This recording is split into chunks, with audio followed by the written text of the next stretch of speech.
Preacher, Jim Cock, Iowa City C. Christian Reformed Church, October 13, 1968. The Book of Luke 10:25.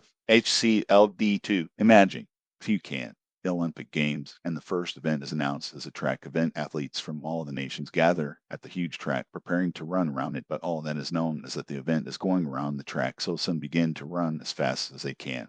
Some begin to run slowly. Some run zigzag lines. Some run and stop, run and stop.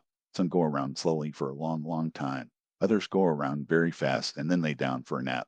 Some turn somersaults. Others crawl.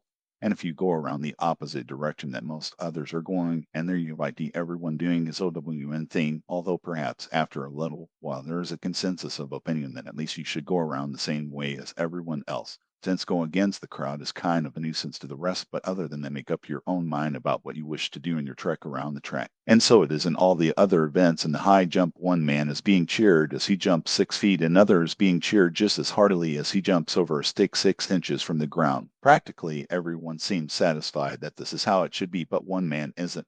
He has a hunch there ought to be more to it. He spots a man who looks like he knows what is what and walks over to him. He asks him, "What can I do to really stand out among all these people? What can I do to really be doing something significant?" Well, the man replies, "When the Olympics were first started, they did have a book describing the Olympic manual, the object of the games. Have you read it?" No one pays much attention to it anymore, but it did set out some guidelines, yes. The man says, "The book says for a man to really excel, he must run a mile in 60 seconds and high jump 50 feet. Well, do that," says the official, "and you will be outstanding and significant, but anything less than that is of no special value.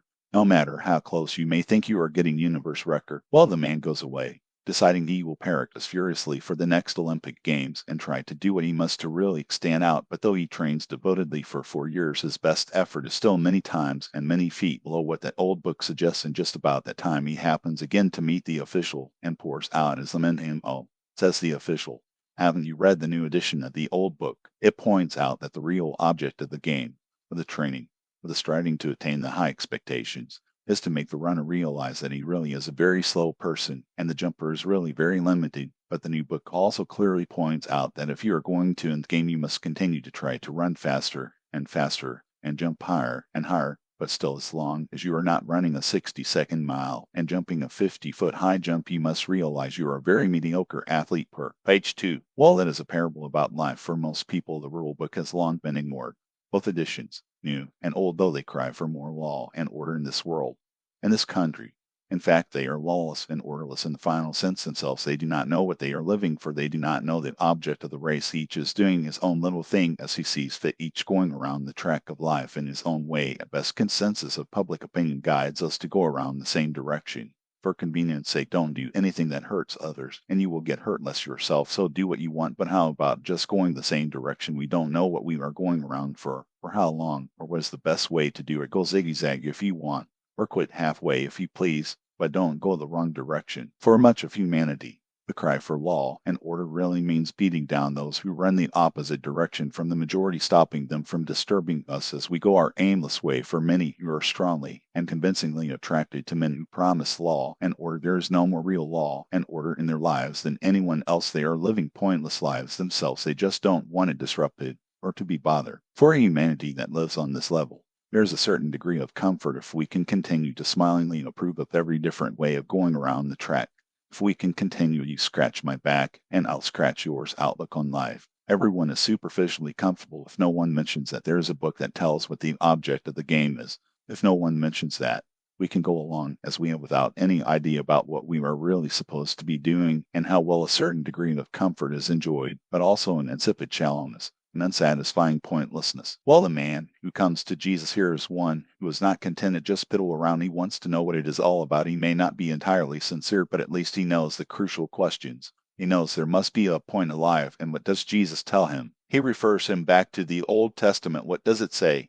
Says Jesus, perhaps with tongue in cheek, "What is expected of you?" And the man answers that the rules for the game according to the OT are that a man must love the Lord his God with all his heart and with all his mind, and with all his soul, and with all his strength, and his neighbor as himself. Well, do that, says Jesus, perhaps with tongue still in cheek, and you will have the quality and eternity of life you seek for your restless soul. Page 3. Well, let's say this man, though he was giving Jesus a hard time, or tried to, in fact goes out and tries to do what has been brought back into his awareness as the object of life. Suppose he goes out and tries his utmost to live up to this law of love. He's helping people, giving of himself, organizing community services, worshiping more diligently, planning and reviewing every day in an effort to really love God and really love his neighbor. What is going to happen to him? Well, if he has an ounce of ability to look at himself, he is going to realize soon that his motives often contradict his actions. He is going to be bothered by the fact that though he may be smiling on the outside, he is boiling on the inside. While going about many of his so-called good deeds, he is going to be bothered by the fact that so much of what he is doing, he is in fact doing for himself,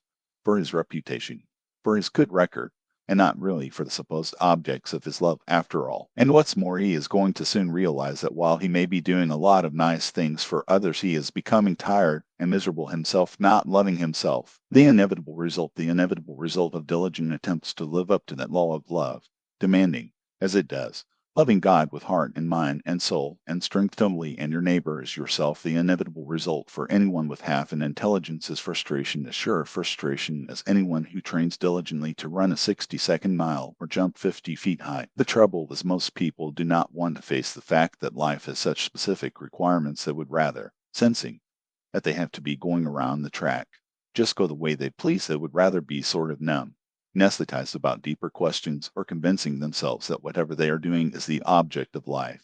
They can believe they are doing as well as anyone else's. Isn't it strange how people want law and order restored? In effect, what this law and order will do is to convince us that we are still right. It will enforce our way of living over against those who disrupt, threaten, or go against it, whereas the law and order that the Bible holds before us and tells us what is required of us, what the point of our whole existence is, what the game is about. No one much wants, for this law and order disturbs us. It requires something of us that we do not like or will feel deeply frustrated in trying to keep. It says it isn't good enough to zigzag down the track, or stop and start, or merely jog, or quit when tired. No, you have to go full speed, an impossible speed. It isn't enough to jump a height comfortable for you or pass under the bar. You have to jump very, very high, an impossible height, nothing less. And until you have desperately trained and tried to live up to those expectations, you are confined to a shallow, pointless, wasted life. But when you do find what is required for your life and aim to fulfill it, and fail, and fail, and fail, you may find, if you read the newer edition of the Book of Rules, something amazing. Though you fail and recognize your incompetence. In fact, because you recognize your incompetence, you are invited to the winner's circle, because in the page 4 edition of the rule book, we discover that do we know how to live, what is required of us, what are the standards. We also discover that trophies are awarded to those who understand the requirements of the game, and their own incompetence. Trophies are to be awarded to all who continue to realize through effort their incompetence. Trophies are to be awarded not on the basis of failure nor on the basis of having tried. Trophies are to be given to those who are willing to recognize the goals as reasonable and failure as solely because of personal weakness. A final requirement for receiving a winner's trophy is to recognize that in fact one man has met all the requirements, and the rule book stipulates that if one man can do it, anyone recognizing his fate may claim his victory for himself and receive full share of the championship. Victory in the life we live means daring to face God's expectations and daring to try hard enough to fail in this game. Failure is necessary for victory, for no man is put right in God's sight by doing what the law requires. What the law does is to make man know that he has sinned. But now God's way of putting men right with himself has been revealed, and it has nothing to do with law rules. God puts men right through their faith in Jesus Christ. God does this to all who believe in Christ, for there is no difference at all. All men have sinned and fall short of the glory of God. They are by the free gift of God's grace put right with him through Jesus Christ, who sets them free. God offered him so that by his death he should become the means by which men's sins are forgiven through their faith in him. God offered Christ to show how he puts men right with himself.